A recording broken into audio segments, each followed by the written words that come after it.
ambiente empresarial que dominaba el país requería seguridad jurídica, reducción de impuestos, ampliación de garantías, libertades económicas y demás derechos individuales, asignando al Estado la función interventora y directora de la economía nacional, responsabilizándolo de subsanar los desmanes del capitalismo puro e imponiéndole una serie de deberes sociales.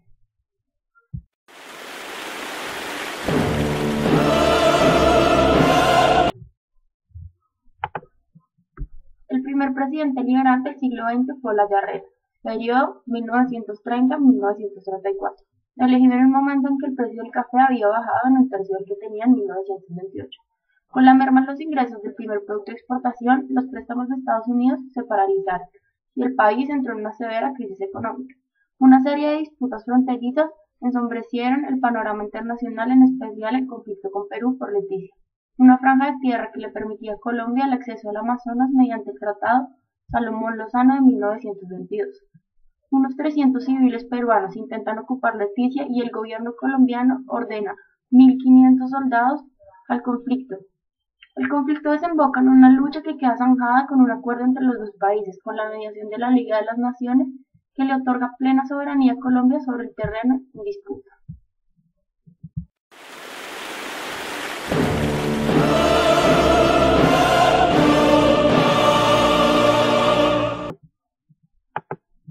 Primer gobierno de Alfonso López Pumarejo. Durante el periodo reformista, al término del mandato de Olaya, es elegido presidente Alfonso López Pumarejo, periodo 1934-1938. Continúa la construcción de carreteras, puertos y ferrocarriles. La agricultura recibe un nuevo impulso que mejora la producción de café, tabaco y bananos y mejora también la minería y la explotación del petróleo. En 1928 surge un conflicto entre trabajadores agrícolas de la United Fruit y el ejército que da pie a la formación del movimiento sindical. Los preludios de la Segunda Guerra Mundial se dan sentir con un notable incremento de las exportaciones.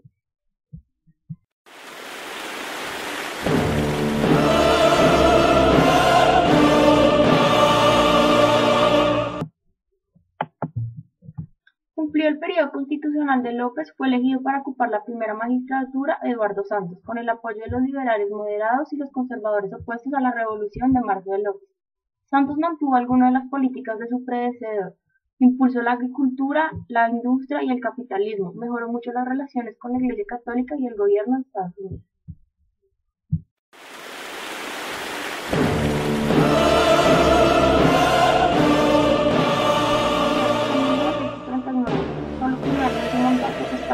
En Europa. Las cancillerías de Colombia y de Argentina proponen una reunión de ministros plenipotenciarios en Panamá, reunión que se llevó a efecto el 21 de septiembre. El documento firmado por los representantes fijó posiciones frente al conflicto que en ese momento solo tenían carácter continental. Quedó claramente establecida la posición de neutralidad y de solidaridad entre los pueblos americanos. Por su parte, Santos estrechó lazos con Estados Unidos.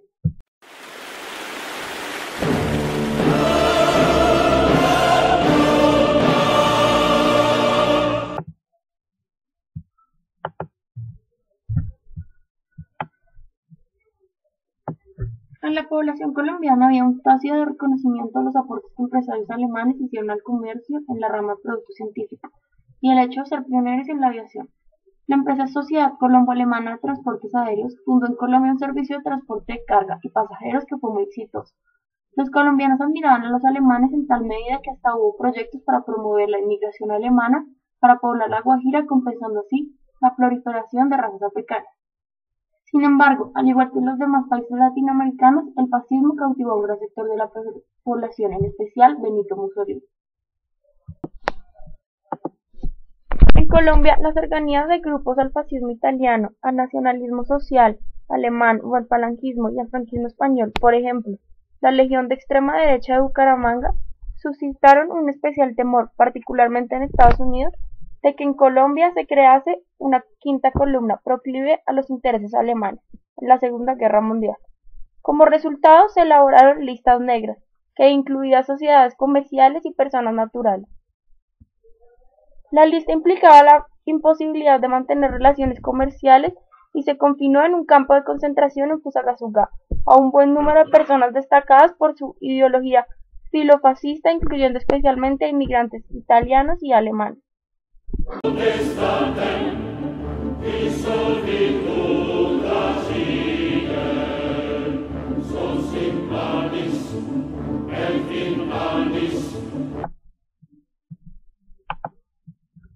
Cumplida la gestión del presidente Santos, a pesar de la oposición, fue elegido presidente nuevamente Alfonso López Pumarejo, 1942-1945.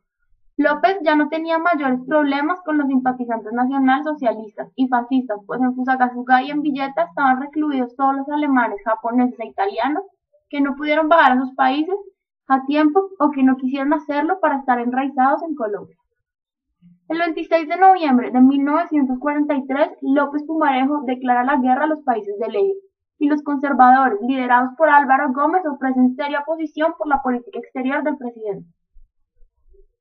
En ese segundo periodo, López no tuvo mucho éxito. La economía se resintió por la baja en el precio del café y un serio desbalance en la economía al aumentar los precios de las importaciones. Los ataques de Laureano Gómez, criticando abiertamente la declaración de guerra al eje, radicalizaron la situación y el presidente ordenó encarcelarlo.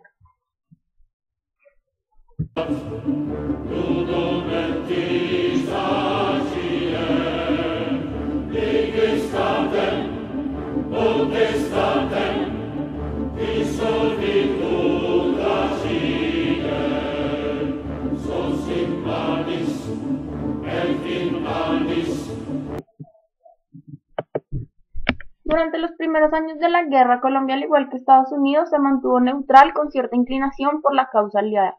Pero luego del ataque aéreo japonés a Pearl Harbor en diciembre de 1941, la cosa se calentó por estas tierras. Submarino va, submarino viene y barcos mexicanos, cubanos, alemanes, colombianos fueron hundidos. Colombia rompió relaciones diplomáticas con Japón y los países del eje. Asimismo, ofreció su territorio para realizar operaciones de Estados Unidos y se limitó a buscar alemanes, italianos y japoneses para expulsarlos y expropiarlos de sus bienes. Fue solo hasta 1943 cuando Colombia declaró un estado de beligerancia. Este acto fue resultado del hundimiento de 3 goletas colombianas en el Caribe por submarinos alemanes.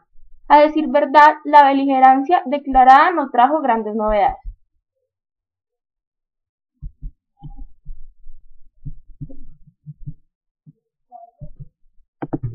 Durante dicho estado de beligerancia no existían corrientes realmente importantes de apoyo a las potencias del lado contrario.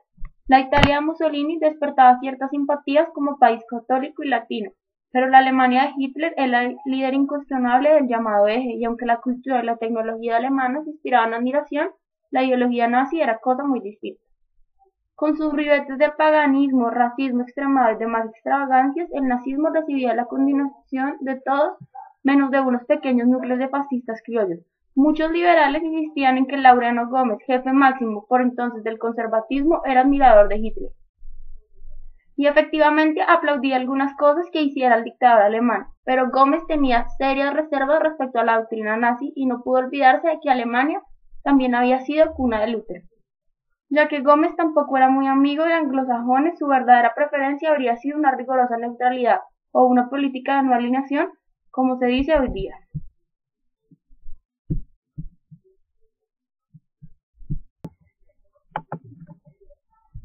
La Armada de Colombia toma parte en el conflicto tras el ataque cometido por parte de los alemanes a la goleta Resolute, la cual días atrás había rescatado 27 marines de la Marina Real Británica.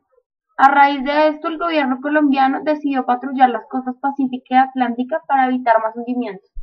El 29 de marzo de 1944, el ataque cisterna ARC Cabimas cubría la ruta Cartagena-Panamá, transportando gasóleo escoltado por el destructor ARC Caldas, el mando del capitán de corbeta Federico Diago. Siendo las 8 p.m. aproximadamente, emergió entre los dos buques la Torrecilla de un submarino alemán, el U-851, al cual rápidamente se le disparó por la ARC Caldas para posteriormente utilizar cargas de profundidad y hundir el submarino. El capitán de corbeta Federico Diago fue condecorado por el gobierno nacional por los resultados de esta acción.